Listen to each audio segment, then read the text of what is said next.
The massive auditorium buzzed with nervous energy as representatives from 47 different species settled into their specially designed seats.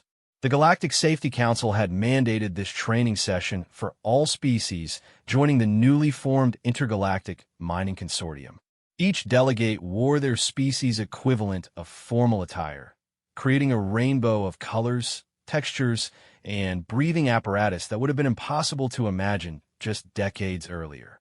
Dr. Vextari, a tall, crystalline being from the Silicate Worlds, stood behind the holographic display projector. Her internal light pulsed with the rhythm of her species' version of nervousness. This was her first time presenting to such a diverse audience, and the responsibility weighed heavily on her translucent shoulders. The mining operations they were about to discuss would take place on previously unexplored worlds, where unknown dangers lurked in every shadow and every breath of alien air. "Welcome, honored delegates," Dr. Vextari began, her voice carrying the musical quality of her people. The universal translators embedded in each seat hummed to life, converting her words into the native languages of every species present. "Today we will cover the most dangerous substances your mining teams may encounter in the field. These toxins have been responsible for the deaths of thousands of miners across the galaxy, and understanding them could mean the difference between life and death for your crews." The first hologram materialized above the assembly, showing a swirling, violet mist that seemed to pulse with malevolent energy. Gasps and clicks of alarm echoed through the auditorium as several species recognized the substance immediately.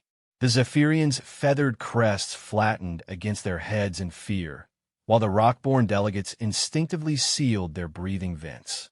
"This is Xerian gas," Dr. Vextari continued, her light pulsing more rapidly now. "Discovered on the fourth moon of Kepler, 438b, this compound is perhaps the most lethal substance we have encountered in our expansion across the galaxy. A single molecule, I repeat, a single molecule, is sufficient to cause complete cellular breakdown in most known life forms. Death occurs within 2.7 seconds of exposure." The human delegation, seated in the back corner of the auditorium, consisted of 3 individuals who looked remarkably unremarkable compared to their exotic counterparts. Captain Sarah Chun wore the standard blue jumpsuit of the Terran Mining Guild, her black hair pulled back in a practical ponytail. Beside her sat Dr. Marcus Williams, the chief xenobiologist for the human contingent, his weathered face bearing the marks of years spent in harsh mining environments. The third human, Engineer Rita Kowalski, was busy taking notes on her tablet, seemingly unfazed by the increasingly horrific descriptions being presented. Dr. Vextari manipulated the hologram, showing the gas interacting with various cellular structures. The demonstration was both beautiful and terrifying as the violet mist consumed everything it touched, leaving only empty space where complex organic molecules had existed moments before. The gas works by disrupting the quantum bonds that hold matter together at the subatomic level. There is no known antidote, no treatment, no hope of survival once exposure occurs. A delegate from the Aquarian Collective raised a tentacled appendage, speaking through their water-filled helmet. "Dr. Vextari, what are the recommended safety protocols for worlds where this substance might be present?" The crystalline instructor's light dimmed to a somber blue. "Complete evacuation. Any world showing signs of Xerian gas must be marked as forbidden and abandoned permanently. We have lost 7 entire mining operations to this substance. 17,000 beings across multiple species have perished." The human engineer, Rita, raised her hand. Her casual gesture seemed almost disrespectful given the grave nature of the discussion, but Dr. Vextari acknowledged her with a graceful nod of her angular head. "Excuse me," Rita said, her voice carrying easily across the suddenly silent auditorium. "Could you describe the specific symptoms of exposure? The cellular breakdown process, I mean." Dr. Vextari's internal light flickered with what might have been surprise. "The symptoms begin with immediate paralysis as the nervous system fails. This is followed by rapid decomposition of tissue, starting with the most complex organic structures and working downward. The victim experiences approximately 1.3 seconds of conscious awareness as their body dissolves around them before brain death occurs. Rita nodded thoughtfully and made another note on her tablet. And this affects all carbon-based life forms? All known life forms, Dr. Vextari corrected. Carbon-based, silicon-based, and even the energy beings of the plasma clusters have proven vulnerable. The gas appears to target the fundamental forces that allow complex matter to exist. Captain Chen leaned forward slightly, her expression curious rather than horrified. Has anyone tried exposing the gas to extreme temperatures? Might change its molecular structure. The question sent ripples of shock through the assembly. Several delegates turned to stare at the human delegation with expressions that range from disbelief to outright horror. The very idea of deliberately experimenting with something so deadly seemed to border on madness. Captain Chun, Dr. Vextari's voice carried a note of stern warning. I must stress that any attempt to study this substance has resulted in the immediate death of every researcher involved. Even our most advanced containment systems have proven inadequate. The gas appears to exist partially outside normal space-time, making conventional containment impossible. Dr. Williams adjusted his glasses and spoke up. What about the molecular weight? Heavier than standard atmosphere, I'm assuming. Could we use pressure differentials to manage exposure risks? The questions from the human delegation were met with increasingly uncomfortable silence from the other species. Dr. Vextari found herself struggling to understand their apparent lack of appropriate fear. Were these humans somehow defective? Did they not comprehend the absolute lethality of what they were discussing? I believe there may be a translation error, Dr. Vextari said carefully. Perhaps your universal translators are not conveying the true severity of this threat. Xerion gas is not a manageable hazard. It is an absolute death sentence for any being that encounters it. Captain Shun smiled politely. Oh no, the translation is working fine. We understand it's dangerous.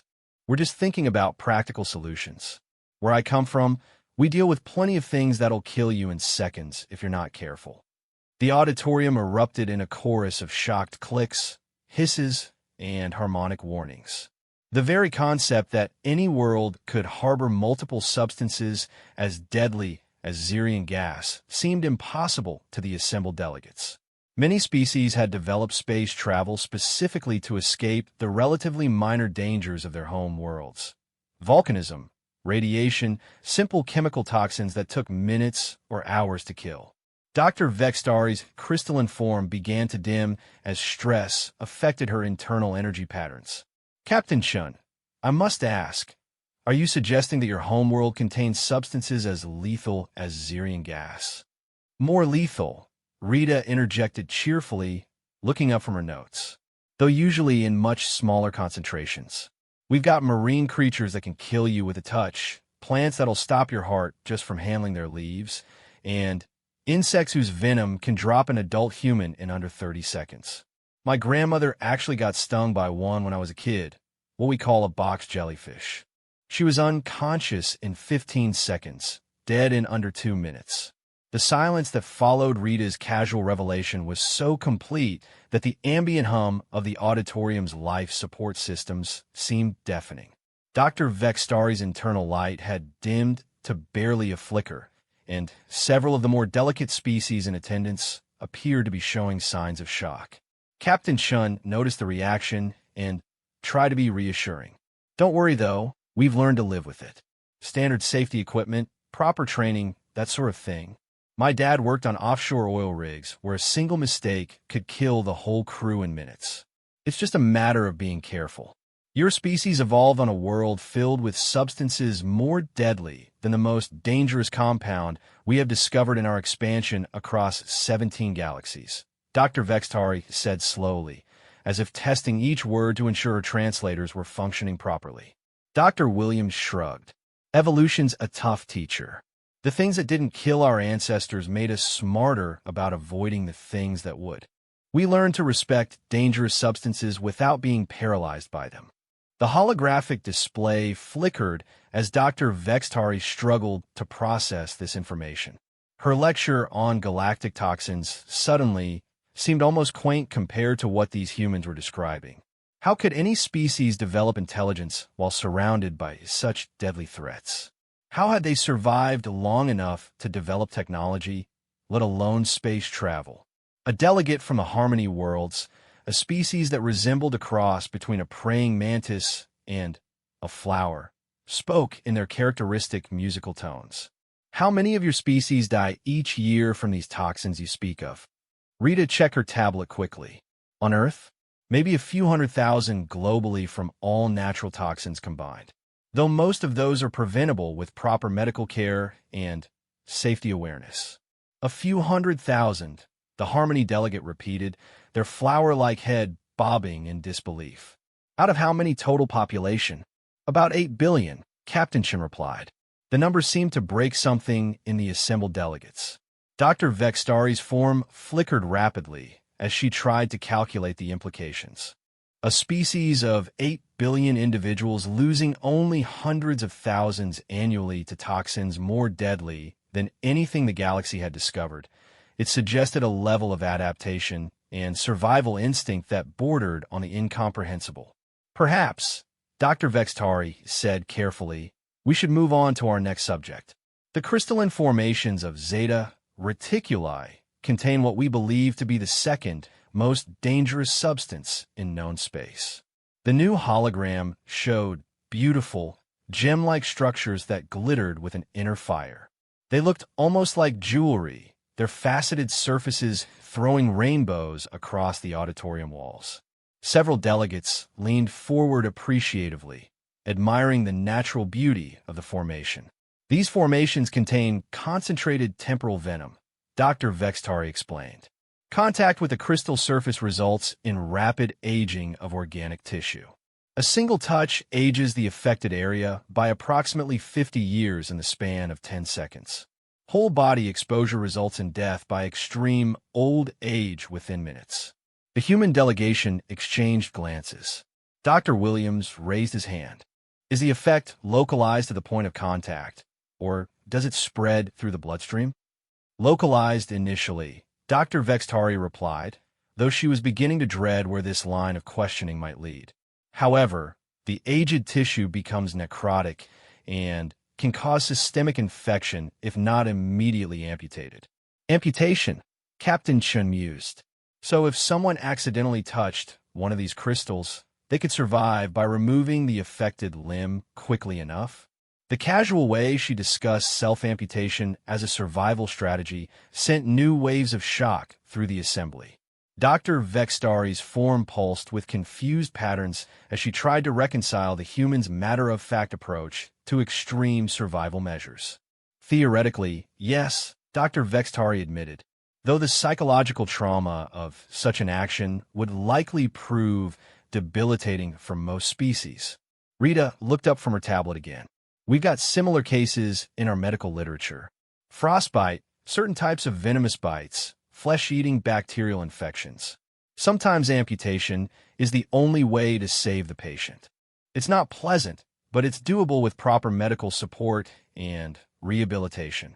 The Aquarian delegate's tentacles writhed in distress. Your species willingly removes parts of your own bodies to survive. When the alternative is death, sure, Dr. Williams replied. We've got pretty good prosthetics these days, and biological regeneration research is advancing rapidly. Losing a hand is inconvenient, but it's not the end of the world. Dr. Vextari found herself staring at the human delegation with something approaching awe. Every assumption she had made about the universal nature of survival instincts was being systematically dismantled by these three unremarkable-looking beings. They spoke of deliberate self-mutilation, exposure to deadly toxins, and survival in environments that would be considered uninhabitable by galactic standards, as if these were merely technical challenges to be overcome. The presentation continued, but the atmosphere in the auditorium had fundamentally changed. With each new toxin or hazard that Dr. Vextari described, the human delegation asked practical questions about containment, treatment, or survival strategies. They displayed no fear, only curiosity about the mechanics of each deadly substance and how it might be safely handled or neutralized. By the time Dr. Vextari reached her final slide, she realized that her carefully prepared lecture on the deadliest substances in the galaxy had become something entirely different. Instead of instilling proper caution in potential mining crews, she had inadvertently revealed that there was at least one species in the galaxy for whom even the most extreme dangers were simply problems to be solved rather than absolute barriers to be avoided. As the session drew to a close, delegates from dozens of species filed out of the auditorium in hushed conversations. Many cast backward glances at the human delegation, who remained seated and continued taking notes as if they had just attended a routine technical briefing rather than a catalog of cosmic horrors. Dr. Vextari approached the humans as they prepared to leave, her crystalline form still flickering with uncertainty. "Captain Chun, if I may ask, how does your species manage to maintain such composure when discussing these lethal substances?" Captain Chun looked up with a genuine smile. "I guess it comes down to perspective, Dr. Vextari. When you grow up on a world where a simple bee sting can kill you if you're allergic, or where eating the wrong mushroom can shut down your liver, or where a tiny spider bite can cause your blood to stop clotting, you learn to assess risks rather than be paralyzed by them. Everything's dangerous if you look at it the wrong way. The trick is learning to look at it the right way." 3 months after the safety briefing, the mining consortium's first joint expedition launched toward the contested world of Kepler 442c. The planet had been discovered 18 months earlier by long-range survey probes, and initial scans revealed massive deposits of rare Earth elements essential for faster-than-light drive construction. However, the same surveys had also detected trace amounts of several compounds Dr. Vextari had classified as extremely hazardous during her infamous safety presentation. The expedition consisted of vessels from 12 different species, each bringing their unique mining expertise and technology to the operation. The lead ship, a massive crystalline Confederacy mining platform called the Resonant Dawn, served as the expedition's command center. Its hull gleamed like a multifaceted jewel against the star field, and its interior chambers were specifically designed to accommodate the environmental needs of all participating species. Captain Sarah Chun stood in the main observation deck, watching as her ship, the Terran Prospector, maneuvered into formation with the rest of the fleet. The human vessel looked almost primitive compared to some of the other ships in the flotilla. Its gray metal hull bore the scars of countless mining operations, and its design prioritized functionality over aesthetic appeal. But Chen knew her ship and crew could handle conditions that would send other vessels fleeing back to the safety of established space lanes. Dr. Vextari had been appointed as the expedition's chief safety coordinator, a role that had become increasingly complex as she learned more about the human approach to dangerous operations. She stood near Chun in the observation deck, her crystalline form reflecting the light of the distant star they were approaching. The past months had been a revelation for the silicate scientist as she observed human mining operations and reviewed their safety protocols. "The preliminary scans are troubling," Dr. Vextari said, her internal light pulsing with concern. "The northern continent shows significant concentrations of temporal venom crystals, and the atmospheric readings from the southern hemisphere indicate possible Xerian gas pockets trapped in underground cavern systems." Chun studied the holographic display showing Kepler 442c's surface features. The planet was beautiful in its way, with vast mountain ranges rich in the minerals they needed and deep valleys that might harbor the toxic substances Dr. Vextari feared. "What's the current recommendation from the other species' safety teams?" "Complete mission abort," Dr. Vextari replied without hesitation. "The Harmony Worlds delegation has already filed a formal protest with the consortium, claiming that any attempt to land on this world would constitute criminal endangerment. The Aquarian Collective is threatening to withdraw their funding entirely." She nodded thoughtfully. "And what's your professional assessment?" "Dr. Vextari's form flickered with the complex patterns her species used to express uncertainty. My training says we should follow standard protocols and abandon this operation immediately. But after observing your crew's work over the past months, I find myself questioning whether those protocols are as universal as I once believed. The human captain had spent considerable time educating Dr. Vextari about terrestrial mining operations, sharing records of excavations conducted in environments that would have been considered impossible by galactic standards. Deep ocean drilling platforms operating in crushing pressures and toxic atmospheres. Arctic mining operations where a single equipment failure meant death from exposure within minutes. Underground excavations in areas where methane gas could create explosive atmospheres, or where radioactive ores required constant monitoring. Dr. Williams has been working on containment protocols, Chun said, gesturing toward the science stations where the human xenobiologist was collaborating with experts from several other species. Want to see what they come up with? They made their way through the ship's corridors, passing crew members from various species as they prepared for the challenging operation ahead. The Resonant Dawn had been designed as a neutral space where different atmospheric requirements and gravitational preferences could be accommodated, but Chin noticed that many of the non-human crew members gave the human sections a wide berth. Word of the humans' casual attitude toward extreme danger had spread throughout the expedition, creating a mixture of fascination and apprehension among the other species. Dr. Williams looked up from his workstation as they approached, his face bearing the expression of someone who had been solving interesting problems for hours. Around him, holographic displays showed molecular structures, containment field designs, and atmospheric filtration systems. Several alien scientists worked alongside him, their initial skepticism gradually replaced by grudging respect for human problem-solving approaches. Sarah, Dr. Vextari, Williams greeted them. I think we've got some workable solutions. The key insight came from studying how we handle similar hazards back on Earth. He activated a holographic display showing the planet's surface with various colored overlays indicating hazard zones. The temporal venom crystals are actually easier to deal with than the Expedition Safety Committee initially thought. They're essentially operating on the same principle as certain radioactive materials we mine regularly on Earth. You just need proper shielding and remote handling equipment. A Zephyrian engineer, her feathered crest bright with excitement, spoke up. Dr. Williams showed us recordings of human uranium mining operations.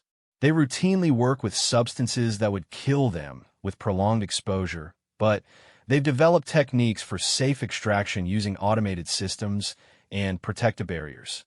Dr. Vextari's internal light pulsed with confusion, but the temporal venom ages organic tissue instantaneously. There is no gradual exposure threshold. Right, Williams agreed, which actually makes it simpler in some ways. Binary hazards are often easier to manage than cumulative ones. You either maintain complete isolation or you don't.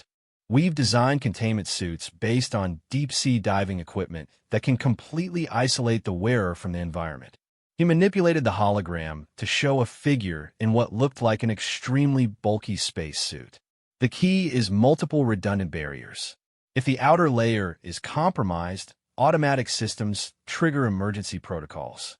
The wearer can jettison contaminated equipment and retreat to a safe distance. Chen examined the design with professional interest. What's the working time limit? About 6 hours with current suit technology, replied Rita Kowalski, who had emerged from behind a bank of engineering displays. Could be extended to 12 hours if we modify the life support systems and add external power feeds. Dr. Vextari found herself staring at the humans in amazement. You are proposing to deliberately enter an environment containing substances that cause instant death upon contact, wearing equipment that might fail for hours at a time. When you put it like that, it sounds pretty dangerous, Rita admitted with a grin. But it's not really different from deep-sea oil rig work or high-altitude construction or any number of jobs we do regularly. The key is proper training, good equipment maintenance, and thorough emergency protocols. The crystalline scientist's form pulsed rapidly, as she processed this information. And the Xerian gas deposits in the southern hemisphere? Williams pulled up a different set of displays. That one's trickier, but not impossible. We've been consulting with the atmospheric specialists from the Harmony worlds. Their expertise with complex gas mixtures is incredible. The solution is similar to how we handle hydrogen sulfide pockets in deep mining operations. A Harmony delegate, resembling a tall, graceful plant being, gestured with one of her flower-like appendages. The humans suggested using positive pressure systems and continuous atmospheric monitoring. Instead of trying to prevent all exposure, we create conditions where any gas leakage is immediately detected and neutralized. Essentially, we're not going to let the gas surprise us, Williams explained. Continuous monitoring, multiple detection systems, and emergency response teams standing by at all times. If we detect even trace amounts of the gas, we evacuate the area immediately and wait for it to disperse. Chen studied the proposed mining layouts with a practiced eye. What about extraction rates? The other species are going to know if all these safety measures will significantly impact productivity. That's the interesting part, Rita said, pulling up efficiency projections. Because we're using more automated systems and remote handling equipment, we might actually be more efficient than standard mining operations. Less time spent on shift changes, fewer delays for safety briefings, and the equipment can operate in conditions that would be impossible for most biological crews. Dr. Vextari's confusion was evident in her flickering light patterns. You are suggesting that working in the presence of the most deadly substances we have ever encountered might actually improve operational efficiency? It's not that different from how we approach dangerous mining operations on Earth, Chen explained. When you know the environment is hostile, you plan accordingly. You use better equipment, more thorough protocols, and you don't take unnecessary risks. Sometimes that actually makes the operation safer overall than working in a supposedly safe environment where people might get careless. The discussion was interrupted by an announcement over the ship's communication system. Captain Z.H. Kai of the Aquarian Collective's vessel Deep Current was requesting an immediate conference with all expedition leaders. The urgency in the translated voice suggested that the Aquarian delegation had reached a decision about their continued participation in the mission. The conference took place in the main assembly chamber of the Resonant Dawn, a vast space with sections designed to accommodate the environmental needs of each participating species. The Aquarian delegation remained in their water-filled environment pods, while the gas-breathing species occupied pressurized sections of the chamber. The energy beings of the plasma clusters manifested as flickering lights near specially designed containment fields. Captain Z.H. Kai's tentacles writhed with obvious distress as he addressed the assembly through the water-filled communication interface. The collective has completed our risk assessment of the proposed mining operation. We cannot, in good conscience, participate in what we consider to be a mass suicide mission. Murmurs of agreement echoed from several other delegations. The Harmony World's representative swayed her flower-like head in a pattern that indicated deep concern, while the Rockborn delegates had sealed their breathing vents entirely, a sign of extreme anxiety among their species. The presence of both temporal venom and Xerian gas on a single world represents a level of danger that exceeds any rational risk-benefit analysis, Captain Zijkai continued. We are formally requesting that the consortium abandon this operation and seek alternative sources for the required minerals. Chun stood to address the assembly, her human voice carrying clearly through the translation systems. Captain Z.H. Kai, we understand your concerns. However, our analysis suggests that the risks, while significant, are manageable with proper precautions and equipment. A Zephyrian captain, her feathered crest flattened against her head in alarm, spoke up. Captain Chun, with respect, your species' definition of manageable risks appears to differ significantly from galactic norms. What you consider routine safety precautions, we would classify as extreme survival measures. Dr. Williams activated his portable holographic display and began presenting the safety protocols they had developed.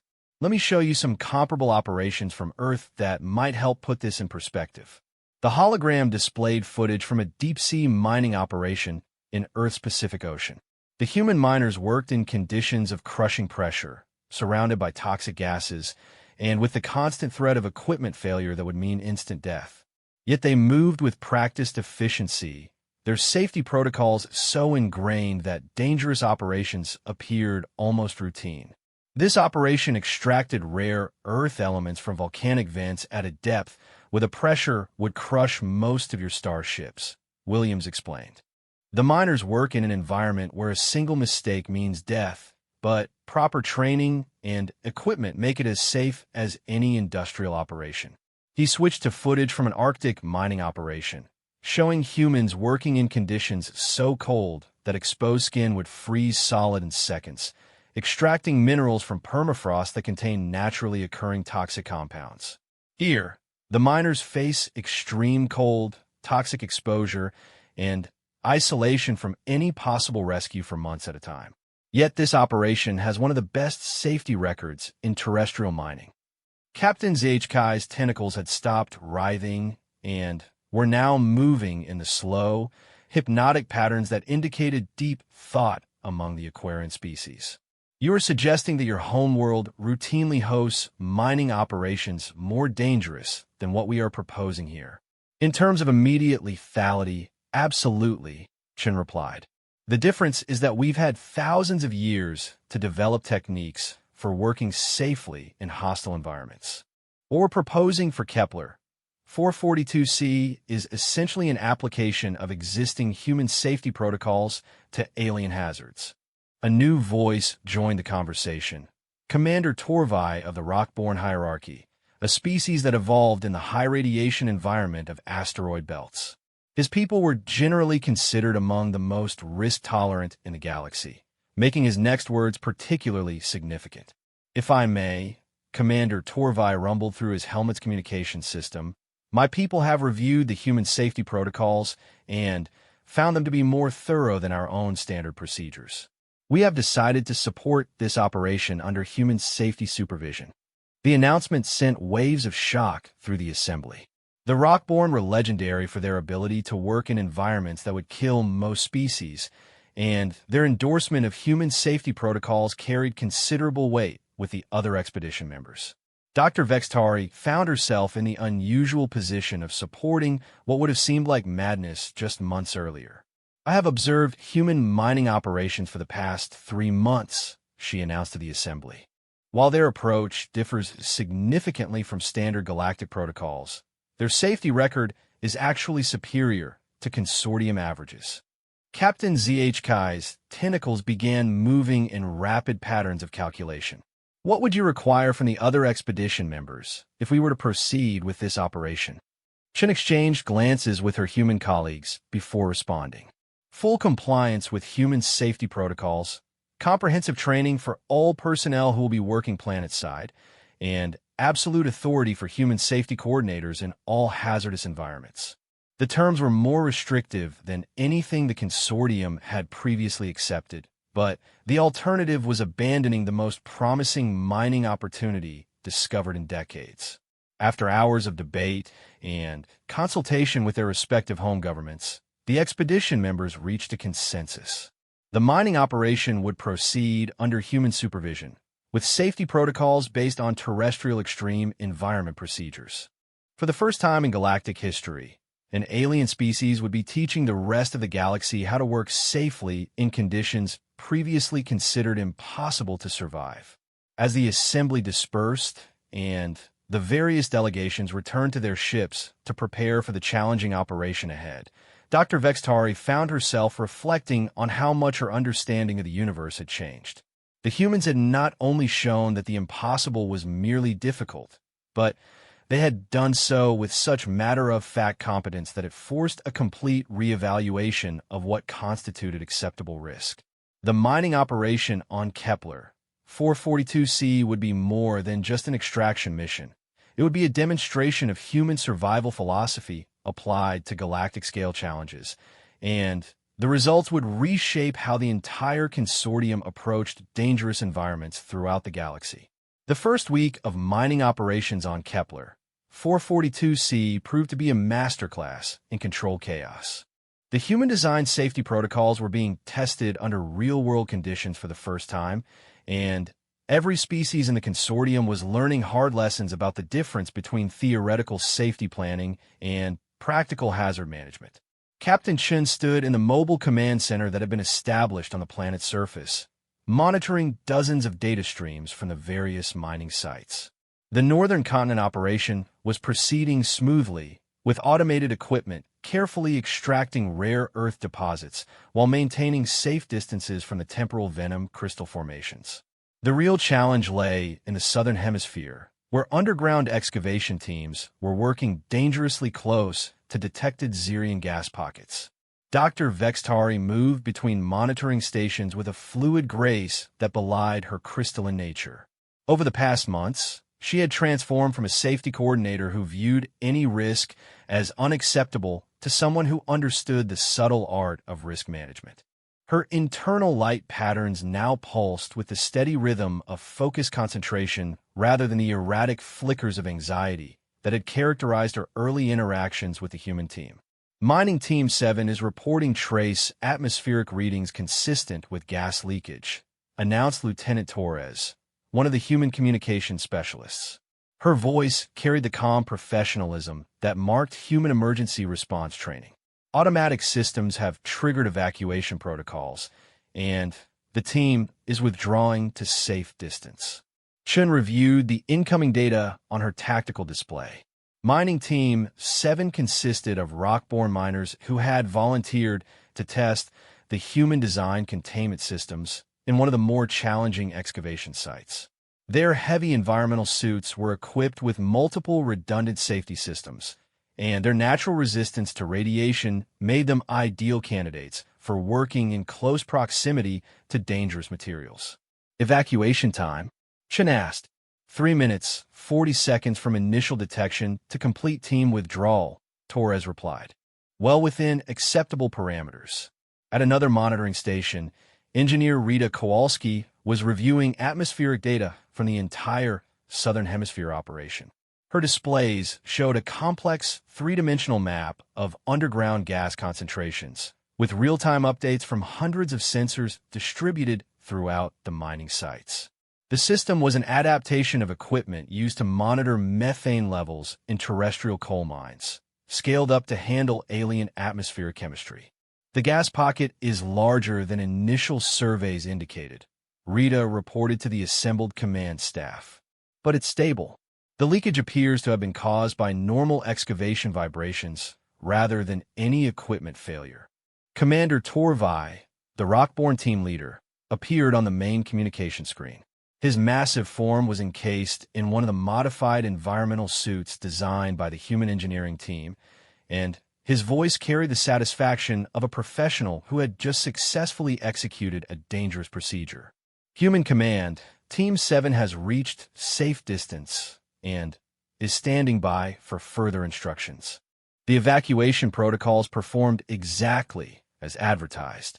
Dr. Williams looked up from his xenobiological monitoring station, where he was analyzing air samples collected during the evacuation. Commander, were any of your team members exposed to the gas? Negative, Torvai replied. Suit integrity remained at 100% throughout the operation. The automatic detection systems triggered before any contamination reached dangerous levels.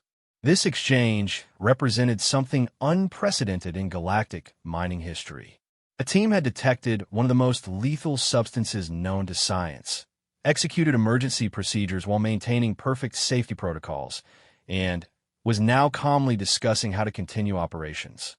For most species, the discovery of Xerian gas would have meant immediate and permanent abandonment of the entire site.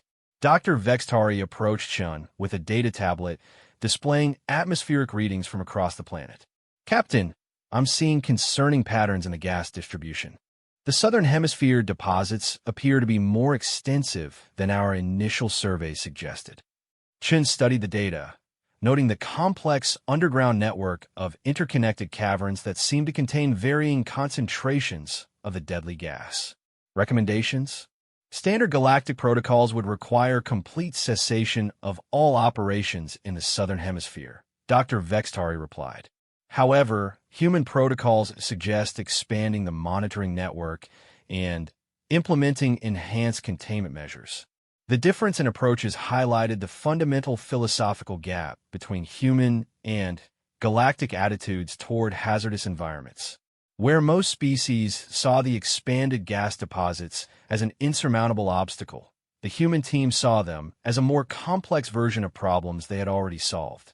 Rita looked up from her atmospheric analysis. We could implement a pressure containment system similar to what we use for underwater construction projects. Create positive pressure barriers that would prevent any gas from reaching working areas, and install emergency depressurization systems in case of containment failure. Dr. Williams nodded agreement. The gas appears to be denser than the local atmosphere, which makes containment easier. We could use stratified atmospheric layers to create natural barriers, then reinforce them with mechanical systems. Captain ZHK of the Aquarian delegation appeared on a secondary communication screen, his tentacles moving in patterns that indicated both anxiety and grudging admiration. Human Command, the collective has been monitoring your operations with great interest. We confess ourselves amazed by your team's ability to continue working in the presence of such extreme hazards. Thank you, Captain, Chen replied. Though I should point out that we're not actually working in the presence of the hazards. We're working around them, using the hazard's own properties to create safe working environments. The distinction was crucial to understanding human safety philosophy. Rather than simply avoiding dangerous environments, humans had learned to use environmental hazards as tools for creating safety. The deadly nature of Xerian gas, for example, meant that even trace amounts could be detected immediately, allowing for precise mapping of safe areas. The gas's density and chemical properties made it possible to create barriers that would be impossible with less dangerous substances. Over the next several hours, the mining operation evolved into something resembling a carefully choreographed dance between human technical expertise and alien specialized abilities. The Harmony World's atmospheric specialists worked alongside human engineers to design gas filtration systems that could handle toxic concentrations no terrestrial equipment had ever encountered. The Crystalline Confederacy's materials experts collaborated with human metallurgists to create containment barriers that could withstand both the corrosive effects of alien chemicals and the temporal distortion fields generated by the venom crystals. The breakthrough came when Dr. Williams made a connection that had eluded the galaxy's finest xenobiologists for decades. While reviewing molecular analysis data from both the temporal venom crystals and the Xerian gas, he noticed structural similarities that suggested a common origin. Dr. Vextari, look at this, Williams called out, his excitement evident in his voice. He projected a holographic display showing the molecular structures of both substances side by side. Do you see the resonance patterns in the quantum field matrices? Dr. Vextari's internal light began pulsing rapidly as she studied the data. The harmonic frequencies are nearly identical. How is that possible? Because they're not separate phenomena, Williams explained. The temporal venom crystals are actually condensed forms of Xerian gas that have been subjected to extreme pressure and time. The crystals are what happens when the gas gets trapped in rock formations for geological periods. The revelation had immediate practical implications. If the two substances were related, then exposure to one might provide information about the behavior of the other. More importantly, it suggested that the geological processes that created the crystal formations might also be responsible for containing the gas deposits. Rita quickly ran calculations on her geological survey data. If Dr. Williams is right, then the gas pockets should be most stable in areas near crystal formations. The crystals might actually be acting as natural pressure release valves, preventing the gas from building up to explosive concentrations. The insight transformed their understanding of the entire planetary system. Instead of viewing the toxic substances as random hazards scattered across the world's surface, they could now see them as components of a complex but predictable geological system. The crystals and gas pockets weren't just hazards to be avoided. They were indicators of planetary processes that could be understood and potentially controlled. Commander Torvai's voice crackled over the communication system from the excavation site. Human Command, we're detecting crystal formations at the periphery of the gas pocket. Requesting permission to investigate. Chen looked to Dr. Williams, who was reviewing structural analysis data from the automated probes. The formations appear stable, Williams reported. And if our theory is correct, they should actually indicate safer areas for excavation. Permission granted, Commander, Chen authorized. But maintain full safety protocols and be prepared for immediate evacuation if conditions change. The next few hours proved to be a turning point in the expedition. As the rock-borne miners carefully approached the crystal formations, their suit sensors revealed that the areas near the crystals actually had lower concentrations of toxic gas than the surrounding regions. The crystals were indeed acting as natural containment systems, absorbing and neutralizing the very substances that made them so dangerous to touch. Dr. Vextari found herself revising decades of scientific assumptions as she watched the data stream in from the mining teams. This changes everything we thought we knew about these substances. The entire galactic scientific community has been approaching them incorrectly. It's a common problem when you're dealing with systems you've never encountered before, Chen observed. The key is being willing to test your assumptions against real-world data, even when that data contradicts everything you thought you knew. The philosophical implications of this approach were not lost on the alien scientists. Human methodology didn't just involve accepting risk. It involved using risk as a source of information. By working close to dangerous phenomena rather than simply avoiding them, humans could gather data that would be impossible to obtain through remote observation. As the day's shift concluded and the night teams prepared to take over operations, the expedition had achieved something unprecedented in galactic history. They had not only successfully operated in an environment containing multiple lethal hazards, but they had actually gained new scientific understanding of those hazards through direct observation and controlled exposure. The night shift brought new challenges as atmospheric conditions changed with the planet's rotation. The decreased solar radiation affected the stability of both the gas deposits and the crystal formations, requiring constant adjustment of safety protocols and monitoring systems. However, the human team had anticipated these variations based on their experience with similar conditions in terrestrial environments. Dr. Vextari remained on duty through the shift change, fascinated by the human approach to round-the-clock operations in hostile environments. Your species routinely works through multiple day-night cycles in dangerous conditions. Standard procedure for deep mining operations, replied the night shift supervisor, a veteran human miner named Jackson who had spent most of his career working in Earth's most challenging environments. The key is maintaining consistent safety protocols regardless of time of day or crew fatigue levels. Jackson's approach to night operations demonstrated another aspect of human safety philosophy, the recognition that human error was as much a hazard as any environmental threat.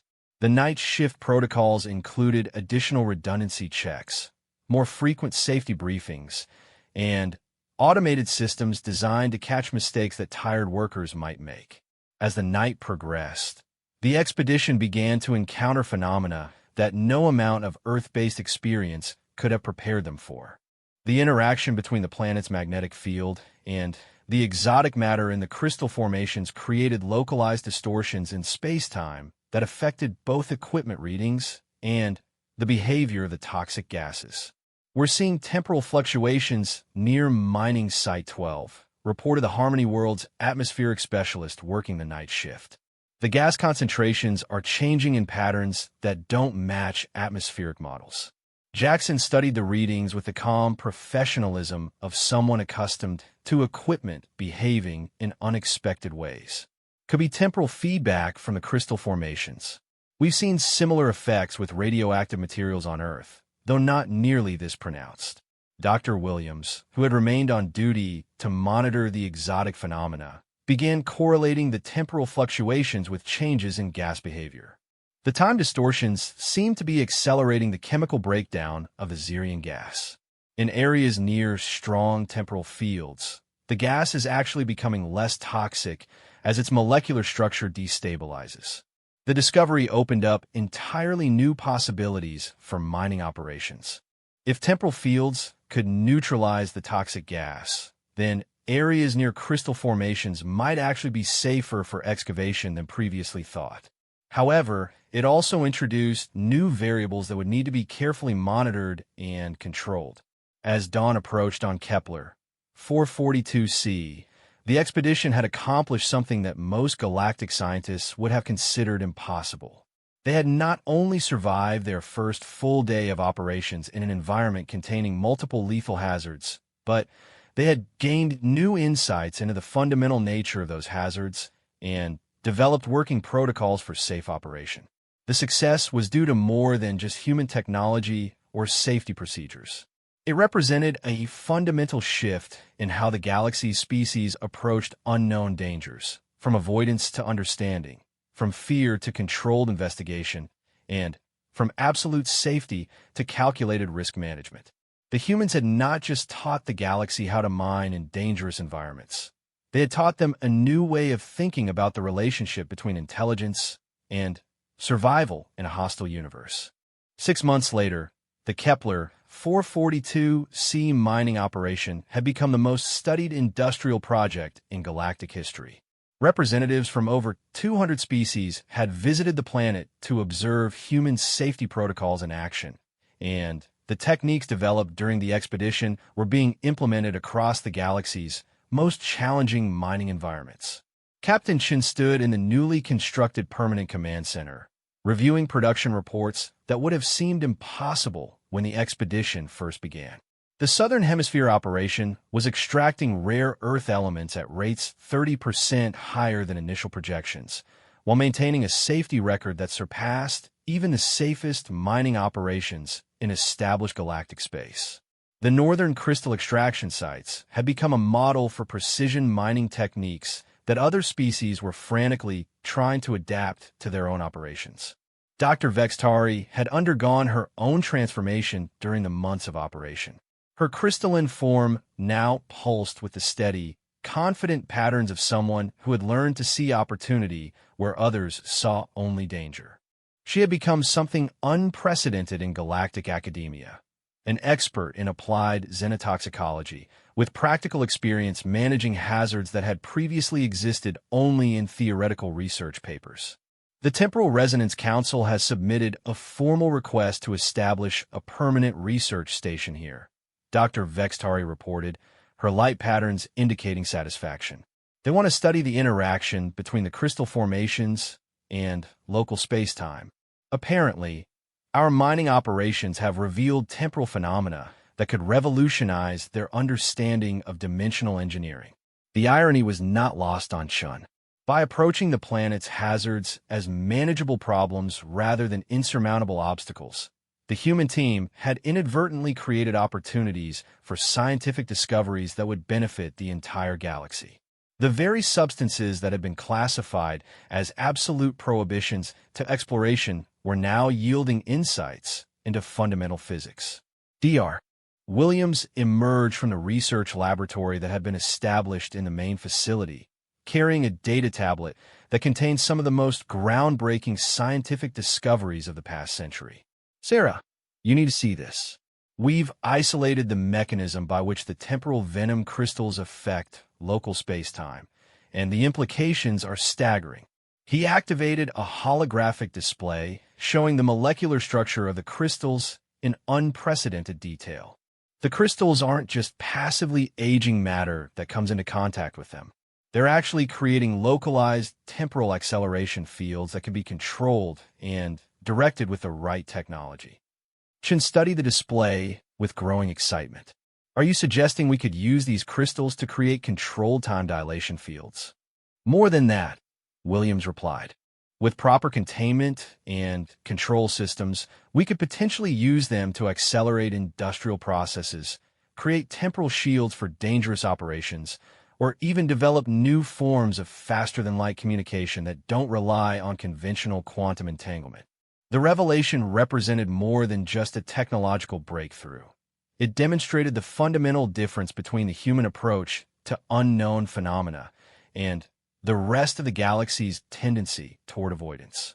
Where other species had seen the temporal venom crystals as substances to be feared and avoided, humans had seen them as phenomena to be understood and potentially harnessed.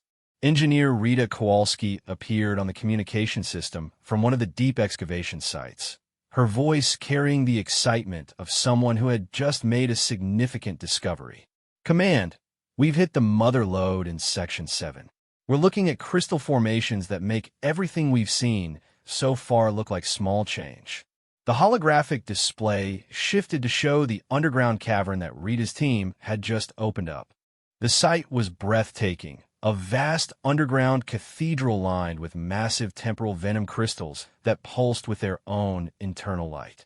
The formations were larger and more complex than anything previously discovered, creating geometric patterns that seemed to follow mathematical principles no galactic species had ever encountered. "The temporal fields down here are incredibly stable," Rita continued.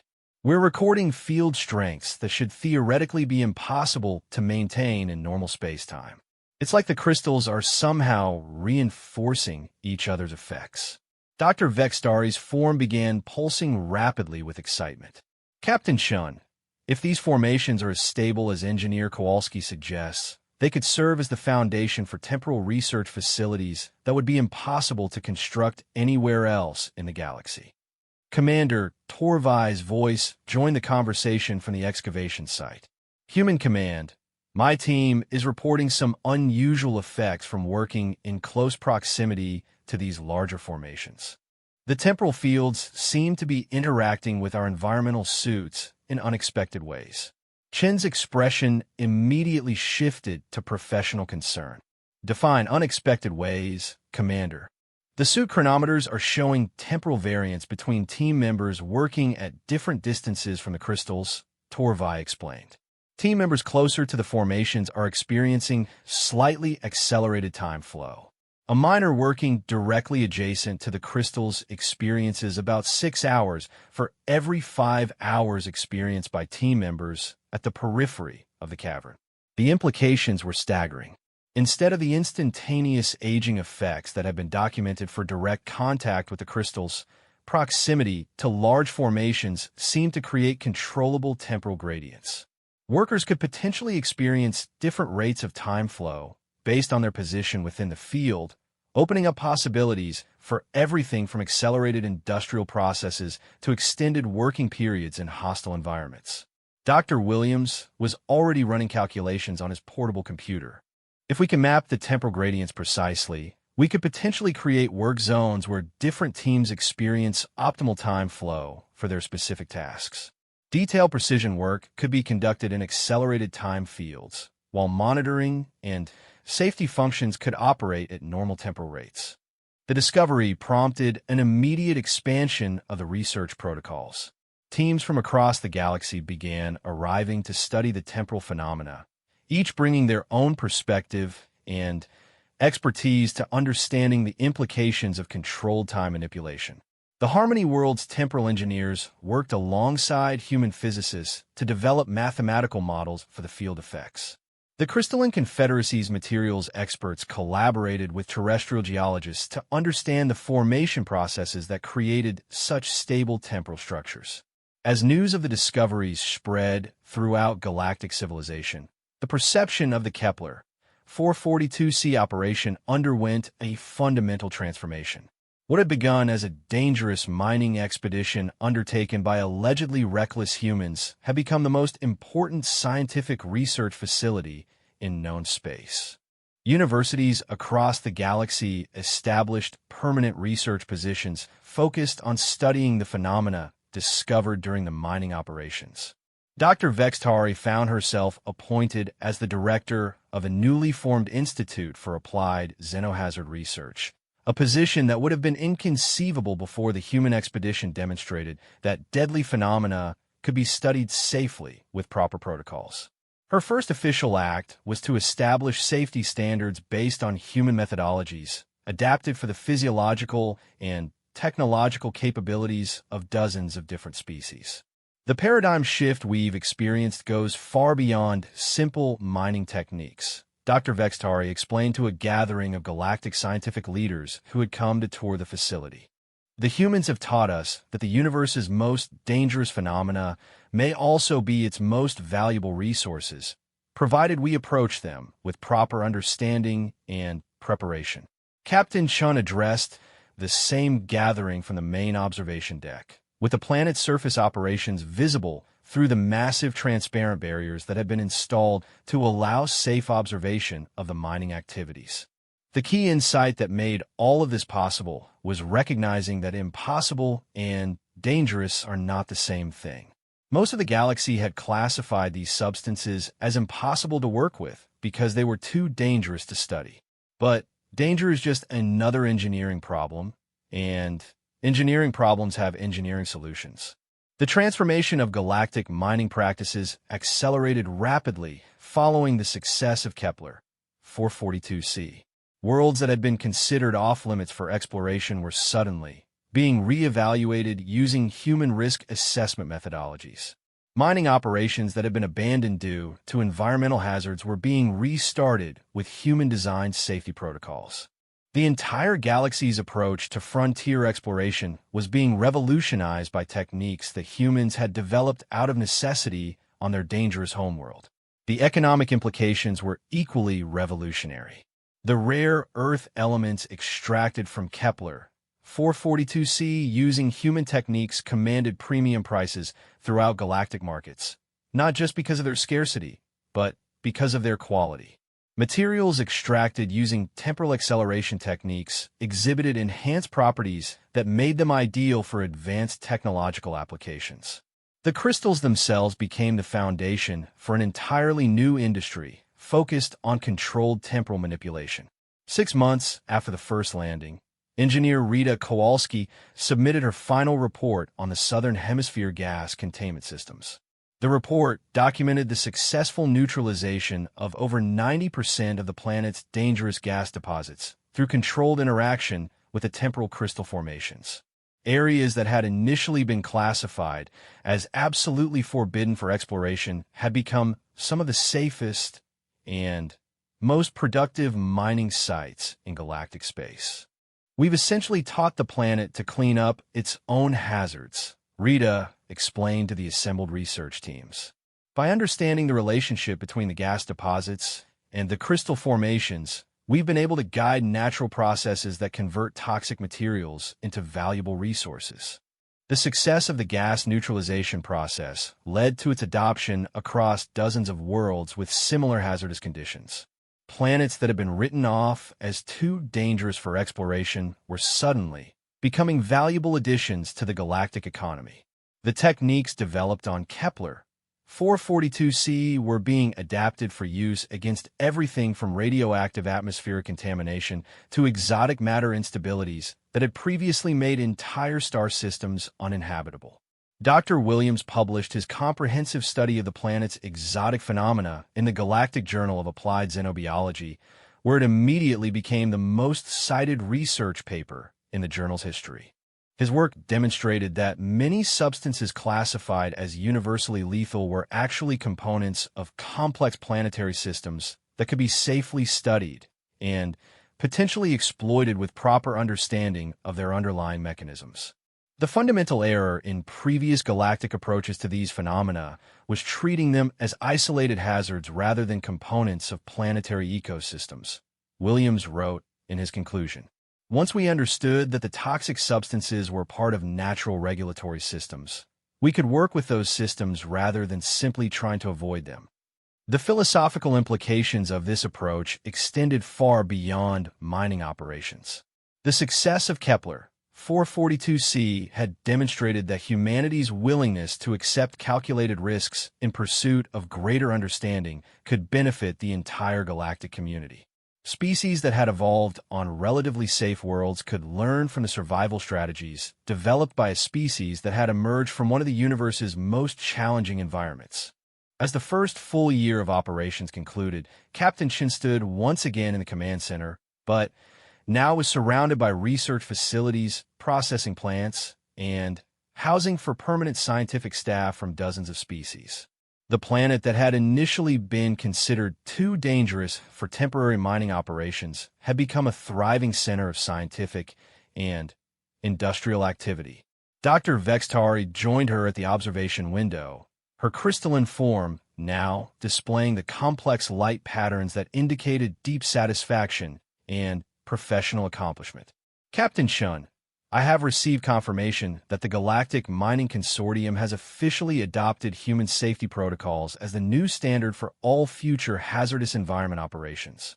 Chun smiled as she watched the mining teams going about their work with the confident efficiency that characterized properly trained professionals working in well-understood, dangerous environments. I suppose that makes sense. After all, when you grow up on a world where a simple bee sting can kill you, you learn that proper preparation and respect for hazards makes almost anything survivable. The transformation was complete. What had begun as humanity's casual observation that galactic toxins were less dangerous than many terrestrial hazards had evolved into a fundamental shift in how the galaxy approached the unknown and dangerous. The humans had not just proven that deadly environments could be safely worked. They had demonstrated that those same environments often contained the greatest opportunities for discovery and advancement. The techniques developed on Kepler 442c would spread throughout the galaxy, enabling exploration and exploitation of resources that had previously been considered forever beyond reach. But perhaps more importantly, humanity had taught the galaxy that survival was not about avoiding danger, but about understanding it, respecting it, and learning to work with it safely. In a universe filled with wonders and hazards in equal measure, this lesson would prove to be humanity's greatest gift to galactic civilization.